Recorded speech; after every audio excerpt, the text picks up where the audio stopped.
ชิงช้าสวรรค์อาขาเสร็จแล้วนะครับก็ตอนนี้ก็กำลังวุ่นอยู่กับการทดลองใช้งานอยู่นะครับต้องใช้คมประคองนะครับจึงจะขึ้นไปได้ใช้เวลาอยู่พอสมควร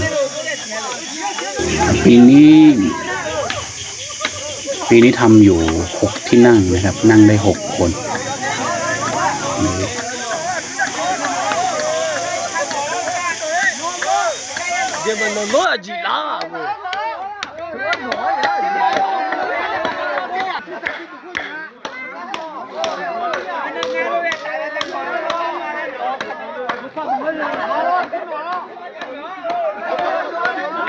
ขึ้นมาเมีย